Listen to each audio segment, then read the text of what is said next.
Price Lord. இந்த காலை நேரத்திலே உங்களை பார்ப்பதிலே மிகுந்த மகிழ்ச்சி அடைகிறேன். ஆண்டவர் ஒரு புதிய நாளை காண நம் ஒவ்வொருவருக்கும் உதவி செய்திருக்கிறார். இந்த நாளுடைய தியானத்துக்கென்று ஒரு வேத வசனத்தை வாசிப்போம்.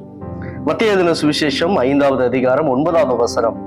சமாதானம் பண்ணுகிறவர்கள் பாக்கியவான்கள், அவர்கள் தேவனுடைய புத்திரர் எனப்படுவார்கள். சமாதானம் பண்ணுகிறவர்கள் பாக்கியவான்கள். இதற்கு உதாரணமாக வேதாகமத்திலிருந்து ஒரு நபரை பார்க்க இருக்கிறோம். 1 சாமுவேல் 25வது அதிகாரத்தை வாசிக்கும் போது அங்கே முக்கியமாக ஒரு பெண்மணியை பற்றி சொல்லப்பட்டு இருக்குது. அவருடைய பெயர் அபிகாயில்.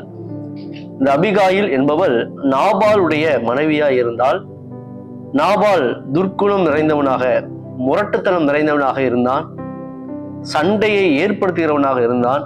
ஆனால் அவனுடைய மனைவியாகிய அபிகாயிலோ சமாதானம் பண்ணுகிற ஒரு நபராக காணப்பட்டாள். அதனாலே அவளும் அவருடைய குடும்பமும் அவருடைய சந்ததியும் பாதுகாக்கப்பட்டது. அவளுக்குள்ள எல்லாம் பாதுகாக்கப்பட்டது. அங்கே ஒரு பெரிய யுத்தம் நடைபெறாதபடிக்கு ஒரு அமைதியான சூழலை நிலவுவதற்கு இந்த அபிகாயில் காரணமா இருந்தால், இந்த கால நேரத்தில் இந்த அபிகாயிலுடைய வாழ்க்கையிலிருந்து சில காரியங்களை நாம் கற்றுக்கொள்ள போகிறோம். அதில் முக்கியமாக தேவனுடைய பிள்ளைகளாக இருக்கிற நாம் ஒவ்வொருவரும் சமாதானம் பண்ணுகிறவர்களாக, முக்கியமாக நாம் வாழ்கிற இடங்களிலே, சூழ்நிலைகளிலே, சமுதாயத்திலே சமாதானத்தை ஏற்படுத்துகிற நபராக இருக்க வேண்டும்.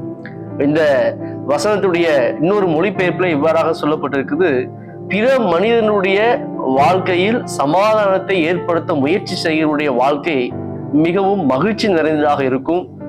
இறைவனும் அவர்களை தன்னுடைய பிள்ளைகள் என்று அழைப்பார் என்று சொல்லப்பட்டிருக்கிறது. எனவே இந்த முழு உலகத்துக்கும் சமாதானத்தை தருகிற தேவனாகிய கர்த்தரை ஆராதிக்கிற நாம் சமாதானம் பண்ணுகிறவர்களாக, சமாதானத்தை ஏற்படுத்துகிற நபராக இருக்க வேண்டும். அப்ப அதுக்கு முதலாவது நம்முடைய இருதயத்திலே தேவன் தருகிற அந்த அளவில்லாத சமாதானம் நிரப்பப்பட்டிருக்க வேண்டும்.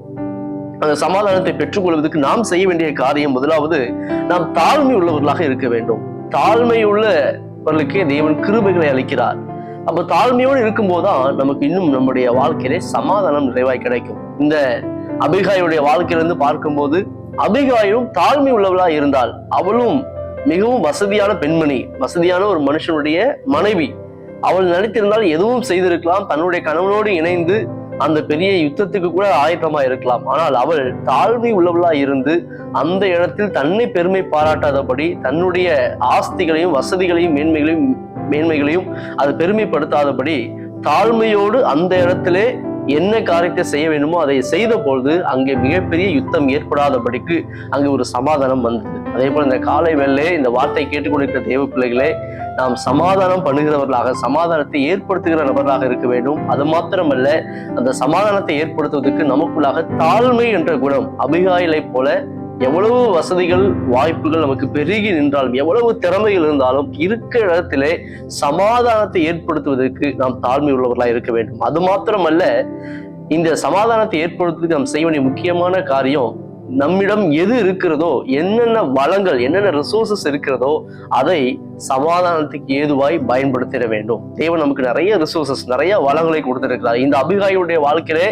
மிகப்பெரிய யுத்தம் நடைபெற ஆயத்தமா இருந்தது. தாவீது சொல்லுகிறார், நாளைக்கு இந்நேரத்திலே நாபாலுடைய குடும்பத்திலே, அவனுடைய வீட்டிலே ஒரு நாய் கூட இல்லாதபடிக்கு நான் எல்லாவற்றையும் அழித்து விடுவேன் என்று சொல்லி அவ்வளவு உக்கிர கோபத்தோடு இருந்தான்.